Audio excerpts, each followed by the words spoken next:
Gracias te damos, oh buen Jesús, en esta hora de la mañana, por tu amor, por tu misericordia, por todo, Señor, lo que provees a nuestra vida, por esta lluvia, Señor, que derrama sobre la tierra. Agradecido contigo y sobre todo, Señor, te pido en esta hora de la mañana que sea tu Espíritu Santo, que me utilice, Señor Dios mío, y podamos aprender juntos con tu iglesia, Señor, lo que dice tu palabra, desde ahora y para siempre.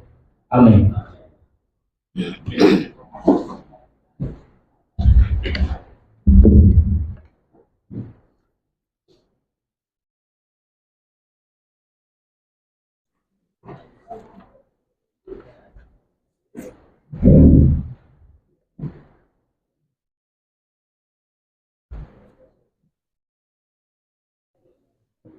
Agradecemos a nuestro buen Dios, ¿verdad?, por el tiempo, por el deseo de estar aquí en su casa en esta hora de la mañana. Somos valientes al estar aquí, ¿sí? Pues dejar esa comodidad que muchos no quisieron dejar, pero bueno, el Señor sea con ellos. Y el tema general de este mes de febrero, el cual es titulado Noviazgo y Posmodernismo. Sí, es un tema en el cual es de mucho interés en la vida, ¿verdad?, de cada uno de nosotros, sobre todo en la etapa de la juventud. ¿Sí? Quiero leer un párrafo en el cual creo que ya todos sabemos, porque este párrafo está en el estudio que hemos estado llevando, en la lección número 4.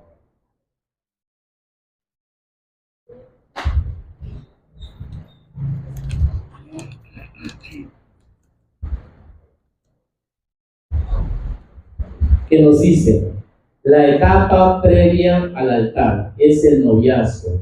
Por lo tanto, y dado el enamoramiento, se espera que la pareja alcance un mutuo entendimiento, confianza y apoyo de la familia para llegar al compromiso del matrimonio. Sin embargo, en la cultura posmoderna, donde se vive el deterioro de la familia y del matrimonio, el noviazgo como antesala o preámbulo nupcial ha quedado desvinculado del pacto y la grandeza matrimonial.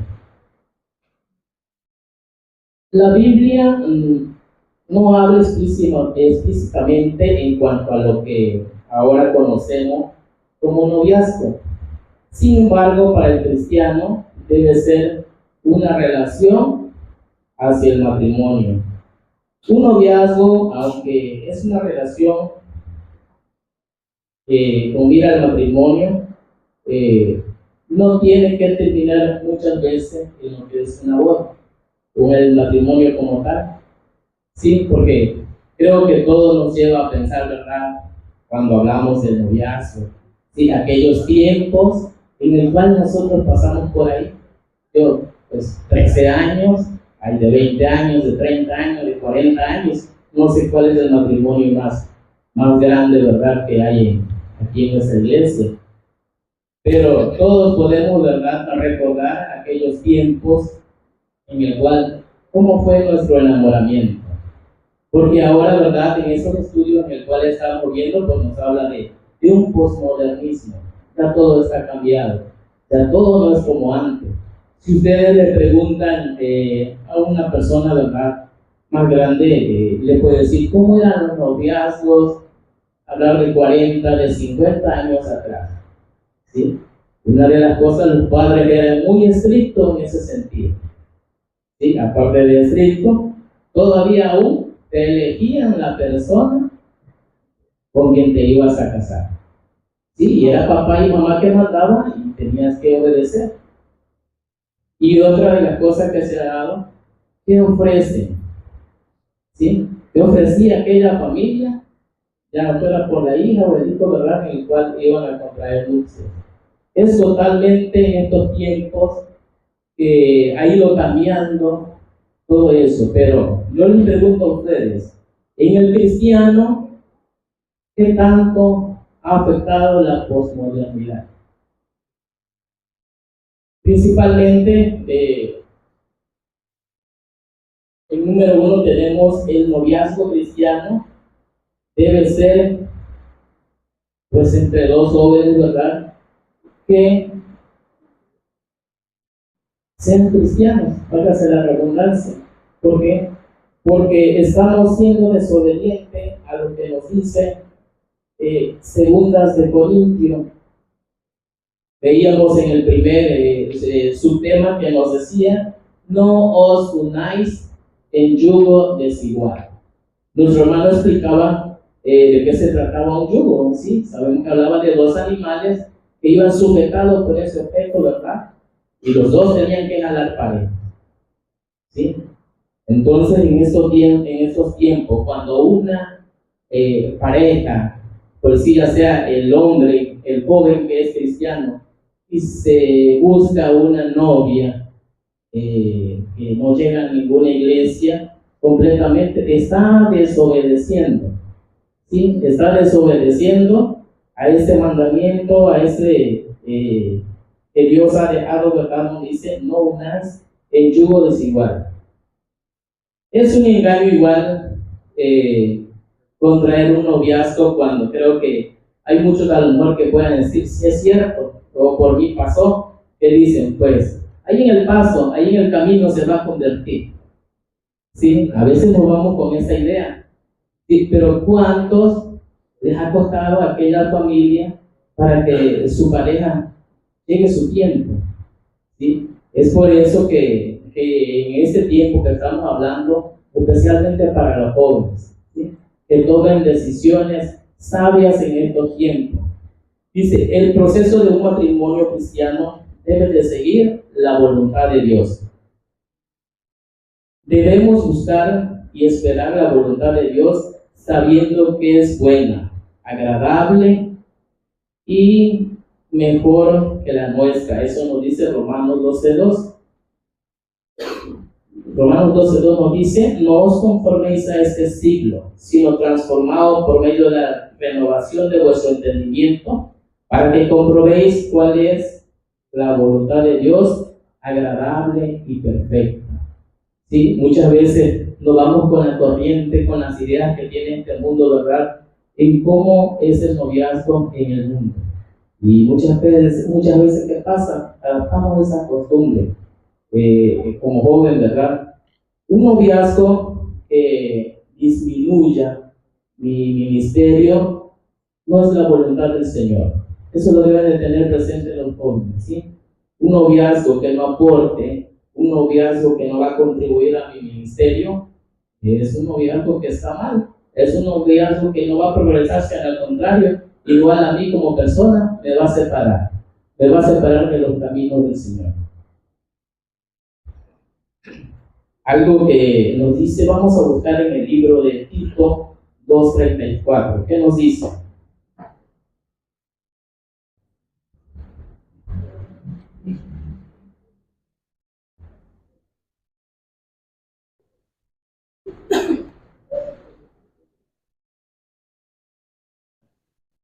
Tito 2:34 dice: las ancianas asimismo sean reverentes en su parte, no calumniadoras, no esclavas del vino, maestras del bien.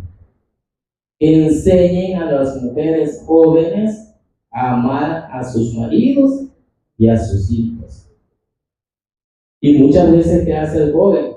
Le pide consejo o ve el ejemplo de otro joven igual. Y la Biblia es clara cuando nos dice que debemos de fijarnos, debemos de buscar consejos de personas más grandes, ¿sí? De ejemplos vividos en los cuales nosotros podamos guiar. Siempre es bueno y es recomendable que aún nosotros ya casados debemos de tener alguien que nos guíe, una persona que nos aconseje. Sí, entonces aquí estamos viendo que nos dice que enseñen a las mujeres jóvenes a amar a sus maridos y a sus hijos. No sé de cuáles de los padres que se encuentran aquí están pidiendo por el esposo de sus hijas, de sus hijos. Creo que como padre esa es nuestra responsabilidad, ¿sí? Pedir por eso. ¿Sí? O cómo lo estamos preparando nosotros a nuestros hijos, o qué consejos le estamos dando a nuestros hijos. Porque déjenme decirle que a lo mejor amor no pase aquí con nosotros, pero muchas veces nos preocupamos por las no espirituales. Y son las que debemos de tener más en cuenta y de preocuparnos por la vida espiritual de nuestros hijos, nosotros como padres. ¿Por qué? Porque no vaya a ser que cuando ya mi hijo ya esté grande, entonces yo quiera ya tomar la rienda, entonces ya sea que mi hija se va a casar, entonces ya me voy a preocupar por ella. La debo de enseñar para que hacer esto. Esto es tu deber. No, el hijo desde pequeño le debe, que es más, con el ejemplo que ve en casa, con eso va a aprender mucho el hijo. Porque si no, vienen los problemas después. Y esa es una de las cosas que nosotros debemos estar pendientes como padres de nuestros hijos. ¿Cómo los estamos educando en esa parte donde dice amar a sus maridos y a sus hijos, amar a sus esposas igual? Y que ellos vean ese ejemplo, ustedes como esposa, qué tan sujeta están cuando les manda a su marido. No que la jeta, qué tan sujeta están. Ese ejemplo deben de ver los jóvenes, ¿sí? En nosotros, ¿sí? Que somos esa parte, que somos esa estructura del hogar. Cada día nosotros debemos tener esa preocupación, ¿sí? En la enseñanza de nuestros hijos.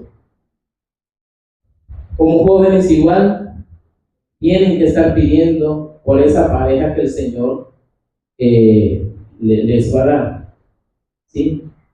Por las cualidades que debe tener una joven cristiana, un joven cristiano.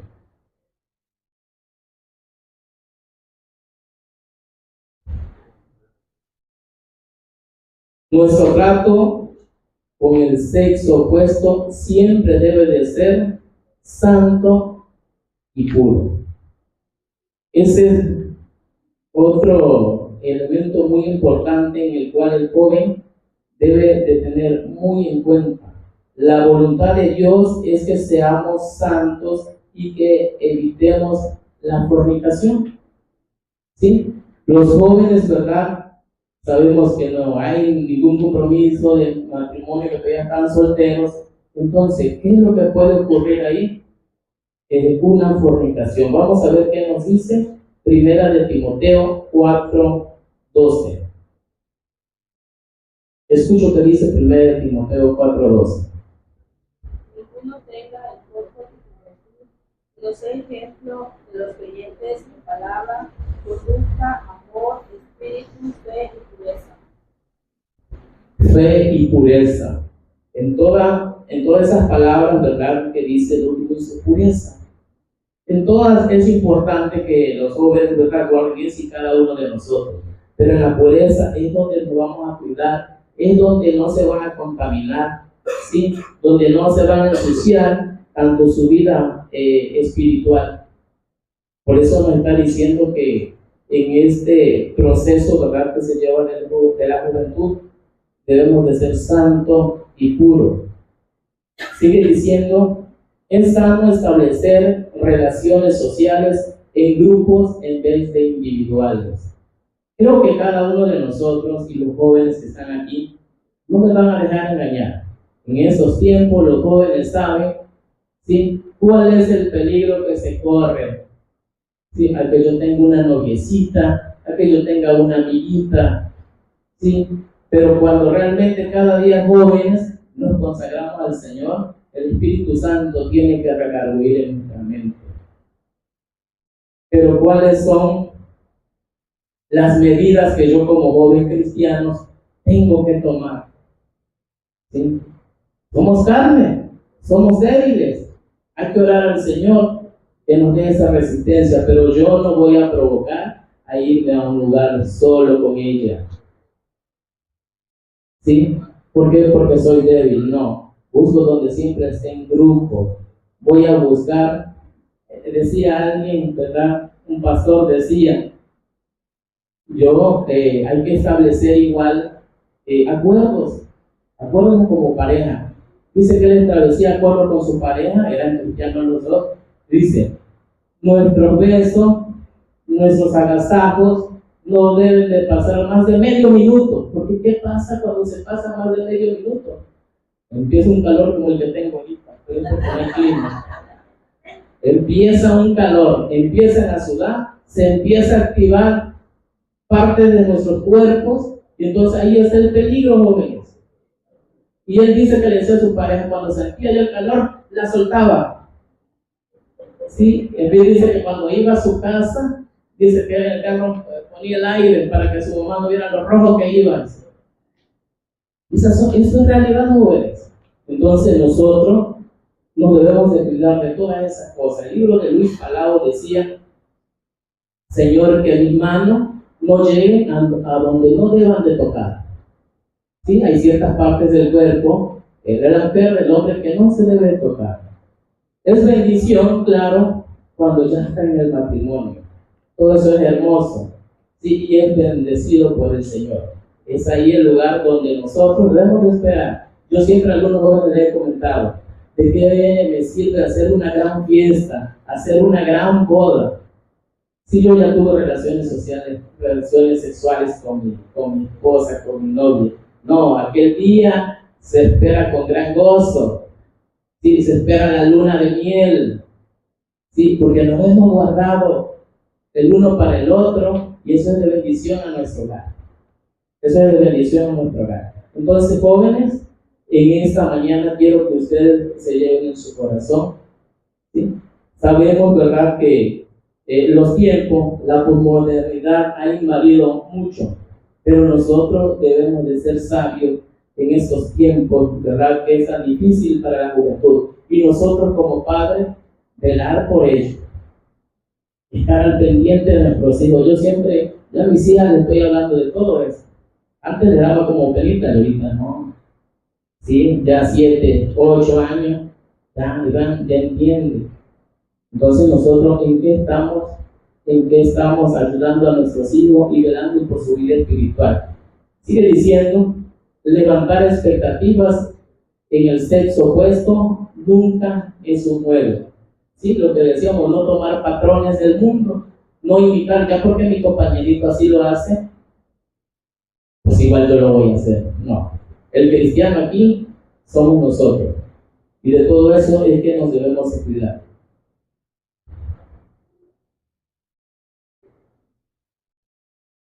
Igual, una historia bíblica, ¿verdad?, que la encontramos en Génesis 34. En Génesis 34 nos habla de Dina. ¿Sí? Dina era una joven en la cual ella, pues tiene que conocer al mundo igual. Y encontró a otro ahí perdido como él. Encontró a Siquén. ¿Y qué hizo Siquén? La medio enamoró. Y pasó lo que tuvo que pasar. Tuvo relaciones sexuales con ella. ¿Sí?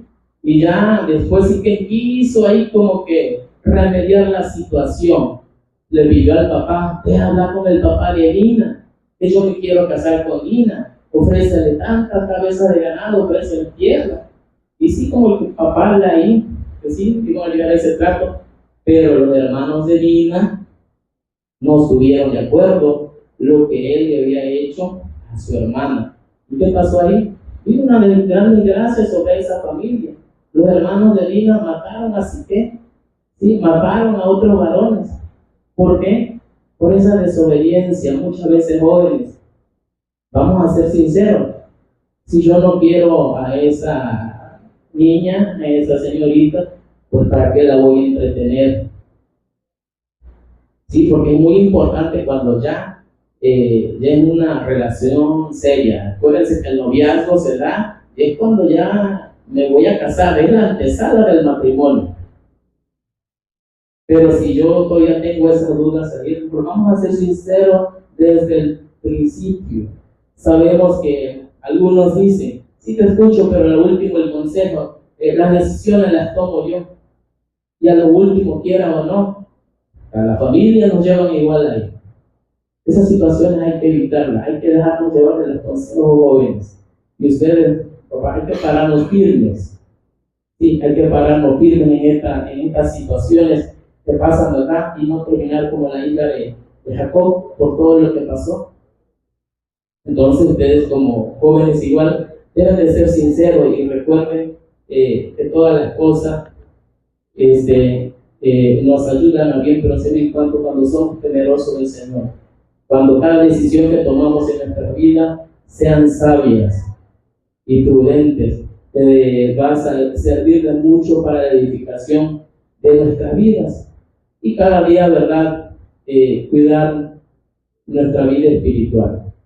Prepararnos para ese gran día, para formar un hogar, ¿sí? Un hogar cristiano, un hogar que le podamos contar a nuestros hijos cómo fue nuestra vida. Aquí vemos muchas parejas, ¿sí? Con nuestras esposas, nuestros hijos. Quizás recordamos, alguien decía, por ahí, porque muchas veces somos padres permisivos, y escuchaba yo a alguien que decía, pues si lo voy a hacer en otro lado, que lo haga ahí en mi casa. No, ese no es el consejo de un padre. No debemos de aconsejar así, debemos de ser claros y debemos de establecer reglas igual con nuestros hijos. Es hermoso, ¿verdad? Bueno, y quizás si nosotros en nuestro pasado cometimos errores, quizá porque no éramos tan maduros espiritualmente. Pero ahora que he crecido y he madurado, veo la vida de otra forma, veo el matrimonio de otra forma. ¿Sí? Porque es cierto, como padres fallamos, ¿sí? Cometemos errores, pero no hay que permitir que nuestros hijos cometan esos errores. Cuidemos de la vida espiritual de nuestros hijos. Y quiero que escuchen la música que va a sonar, y créanme que cuando uno escucha esa música, se sonroja uno, dan nervios. Esa música quiero que llegue a sus vidas. ¿Sí? Que esperen ese gran día, que ese noviazgo llegue al matrimonio. El Señor Dios nos bendiga.